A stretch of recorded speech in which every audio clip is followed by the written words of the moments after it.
I spend most of my time thinking about little girls, which is kind of a weird thing for a grown man in our society to say. But I do. I spend most of my time thinking about little girls, and I think it's primarily because I have one. This one's mine, and I think you would really like her. She is smart and funny and kind to people and a good friend. But when I talk about my daughter, the word I find myself saying most is athlete. My kid's athletic. She is strong and fast and has great balance and good body control. She's a 3-time back-to-back-to-back state champion in Shaolin Kempo. At 9 years old, she is already halfway to a black belt. My daughter is athletic. Now, when a man who is 6'2" and 265 pounds stands in front of you and says his daughter is athletic, you might think that's a reflection of him. It is not. My wife in high school was a 2-time All-State soccer player and a 2-time All-State volleyball player, and I played Dungeons and Dragons. And that is why, although my daughter is an athlete, she's also a huge nerd, which I love. She walks around our house in a cloak of flames that she made herself. She sits on the Iron Throne, even though she has never seen Game of Thrones, primarily because we are not the worst parents who ever lived. But she knows there's someone called the Mother of Dragons, and she calls herself that, and she loves it. She's a huge comic book fan. Right now, her favorite character is Groot. She loves Groot. She adores the Incredible Hulk. But my daughter really, at heart, her thing is Star Wars. My kid is a Jedi. Although some days she's also a Sith, which is a choice that I can respect.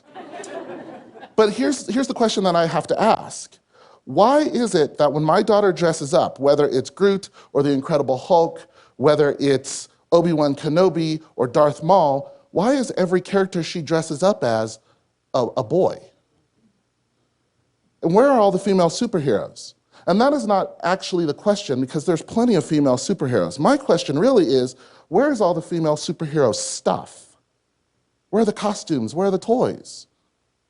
Because every day when my daughter plays, when she dresses up, she's learning stuff through a process that in my own line of work as a professor of media studies, we refer to as public pedagogy. That is, it is how societies are taught ideologies. It's how you learned what it meant to be a man or a woman, what it meant to behave yourself in public, what it meant to be a patriot and have good manners. It's all the constituent social relations that make us up as a people. It's, in short, how we learn what we know about other people and about the world. But we live in a 100% media-saturated society. What that means is that every single aspect of your human existence outside of your basic bodily functions is in some way touched by media. From the car that you drive, to the food that you eat, to the clothes that you wear, to the way you construct your relationships, to the very language you use to formulate thought. All of that is in some way mediated. So, the answer in our society to how do we learn what we know about other people and about the world is largely through media. Well, there's a wrinkle in that our society, media don't simply exist as information distribution technologies and devices. They also exist as corporate entities. And when the distribution of information is tied to financial gain, there's a problem. How big of a problem? Well, think about this. In 1983, 90% of American media were owned by 50 companies. In any market, 50 companies doing something's a lot of companies. It's a lot of different worldviews. In 2015, that number has shrunk to 6. 6 companies. They are NBC Universal Comcast, AOL Time Warner, the Walt Disney Company, News Corp, Viacom, and the CBS Corporation. These 6 companies produce 9 out of every 10 movies you watch, 9 out of every 10 television shows, 9 out of every 10 songs, 9 out of every 10 books. So my question to you is, if 6 companies control 90% of American media, how much influence do you think they have over what you're allowed to see every day? Because in media studies, we spend a lot of time saying that media can't tell us what to think, and they can't. They're terrible at that, but that's not their job. Media don't tell us what to think. Media tell us what to think about. They control the conversation. And in controlling the conversation, they don't have to get you to think what they want you to think. They'll just get you thinking about the things they want you to think about. And more importantly, not thinking about the things they don't want you to think about. They control the conversation. How does this work in practice? Well, let's just take one of those companies. We'll do an easy one. Let's talk about the Walt Disney Company for a second. The reason why you always pick the Walt Disney Company is this. Is there a single person in this room who has never seen a Disney movie? Look around. Exactly. I picked Disney because they have what we call 100% penetration in our society. Every single person has been exposed to Disney. So it's an easy one for me to use. Since 1937, Disney has made most of its money selling princesses to girls. It's made a huge chunk of its money. Unless, of course, the princess your daughter is interested in, as my daughter is this one. See, in 2012, Disney purchased Lucasfilm for the sum of $4 billion. And immediately they flooded the Disney stores with Han Solo and Obi-Wan Kenobi, with Darth Vader and Luke Skywalker and Yoda, and not Princess Leia. Why? Because this princess messes up the public pedagogy for these princesses. So Disney did not put Princess Leia merchandise in the store, and when people went to Disney and said, hey, where's all the Princess Leia stuff? Disney said, we have no intention of putting Princess Leia merchandise in the store. And fans were angry, and they took to Twitter with the hashtag, we want Leia. And Disney said, wait, that's not what we meant. What we meant was, we don't have any Princess Leia merchandise yet, but we will. And that was in 2012, and it is 2015, and if you go to the Disney store, as I recently have, and look for Princess Leia merchandise, do you know how many Princess Leia items there are in the Disney store? 0, because Disney has no intention of putting Princess Leia in the store. And we shouldn't be surprised because we found out that was their policy when they bought Marvel in 2009 for the sum of $4.5 billion. Because when you make a lot of money selling princesses to girls, you also kind of want to make money from boys. And so what better to sell boys than superheroes? So now Disney had access to Captain America and to Thor, the Incredible Hulk, and they had access even to a group of superheroes no one had ever even heard of. That's how good Marvel was at selling superheroes. Last year, they released a film called Guardians of the Galaxy. It's a film that absolutely should not work. Nobody knew who they were except for comic book nerds like me. One of the characters is a talking tree. One of the characters is an anthropomorphic raccoon. It should not work. And they made a killing off of Guardians of the Galaxy. This character here in the middle, her name is Gamora. She's played by Zoe Saldana. And she is strong and smart and fast and fights like a ninja. And she's played by a beautiful black woman, and my daughter fell in love with her. So, like any good nerd dad, I went to buy my daughter Gamora's stuff. And when I got to the store, I learned a very interesting thing. If I wanted to buy her a Gamora backpack, well, Gamora's not on it. They probably should have marketed this as some of the Guardians of the Galaxy. And if I wanted to buy her a lunchbox, she wasn't on it. And if I wanted to buy her a t-shirt, she wasn't on it. And as a matter of fact, if I went to the store, as I did, and looked at the display, you would find a small picture of Gamora right here. But if you look at any of the actual merchandise on that shelf, Gamora is not on any of it. Now, I could have taken to Twitter with the hashtag Where's Gamora, like millions of fans did across the world, but the truth was, I wasn't even really that surprised, because I was there when Disney had released The Avengers.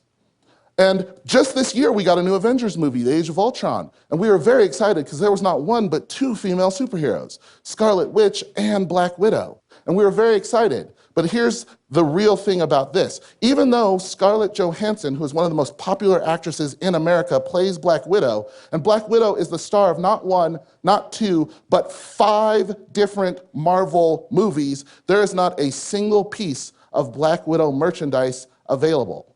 Not 1. And if you go to the Disney store and you look for a Black Widow costume, what you will find is you will find Captain America and the Incredible Hulk, you will find Iron Man and Thor, you will even find War Machine, who isn't even really in the movie that long. Who you will not find is Black Widow. And I could have gone to Twitter with the hashtag, as many people did, Where's Natasha? But I'm tired of doing that. I'm tired of having to do that. All over the country right now, there are kids playing with the Psycho Blast Quinjet playset, where Captain America rides a motorcycle out of a moving jet, and it's really awesome. You know how awesome it is? So awesome that when it happened in the movie, it was Black Widow that did it. Not only has she been erased, but she has been replaced with a male figure. And so, what is this teaching us? I mean, over the next 5 years, Disney and Warner Brothers and a bunch of movie studios are going to release over 30 feature-length films with comic book characters. And of those 30 feature-length films, exactly 2 of them will have female solo leads. 2. Now, there will be females in the rest of these movies, but they will be sidekicks, they will be love interests, they will be members of teams. They will not be the main character. And if what we learn, what we know about other people and about the world, we learn through media, then these companies are teaching my daughter that even if she is strong and smart and fast and fights like a ninja, all 4 of which are true of her, it doesn't matter.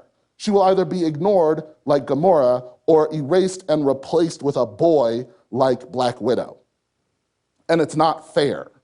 It's not fair to her, and it's not fair to your sons and daughters either. But here's the thing. I'm raising a little girl, and she has a little tomboy in her, which, by the way, is a terrible thing to call a girl. What that basically is saying is those traits that define you, they're not really yours. They're just on loan to you for a little while from boys. But do you know how much grief she's going to take in her life for having a little tomboy in her? 0. None. People will think it's cute. They'll call her feisty. Because in our society, adding so-called male traits to girls is seen as an upgrade. It's seen as a bonus. I'm not raising a little boy like Mike. Mike is a little boy who lives in Florida. He's 11 years old. And the thing that he loves most in the world is a show called My Little Pony: Friendship is Magic, like millions of other children across America. Now, the show is marketed to girls ages 5 to 9, but there are millions of boys and grown men who enjoy My Little Pony: Friendship is Magic. They have a club. They call themselves bronies, pony bros, guys who like ponies. I happen to be one of them. And what are Mike and myself and millions of other boys and men learning in this feminine, sissified world of My Little Pony? Well, they're learning to study hard and to work hard and to party hard and to look good and to feel good and to do good. And heaven preserve us from teaching these wussified concepts to boys. So the other kids in his neighborhood pick on Mike, and they beat him up, and they make fun of him, and at 11 years old, Mike goes home, finds a belt, wraps it around his neck, and hangs himself from the top bunk of his bed. Because we have developed a society in which you would rather be dead as a boy than thought of as liking stuff for girls. And that is not Mike's fault, that is our fault. We have failed him. We have failed our children. And we have to do better for them. We have to stop making it so that the only female superheroes appear on shirts that are pink and cut for girls. We have to stop. And when I was putting this together, people said to me, well, that's never gonna happen. And I said, oh, really? Because just this year, Target announced that they were gonna stop gendering their toy aisles. They were gonna mix it up. Now, before we break our shoulders, patting Target on the back, just this week they released a shirt in which one of the most iconic scenes in Star Wars: A New Hope, where Princess Leia stands up to the Dark Lord of the Sith, was released on a t-shirt in which she's mysteriously replaced by Luke. So let's don't pat ourselves on the back too much. Just this week also, Disney announced it was no longer going to gender its Halloween costumes, which I say, thank you, Disney, except the only costumes you make are of male superheroes, so does it matter who you have wearing them? Just this week, Mattel, who makes Barbie, announced they're gonna release a line of DC superhero girls. And the funny thing is, they met with girls and asked them what they wanted to see in dolls. And you can see they have calves and elbows that bend so they can do superhero stuff. And please buy them.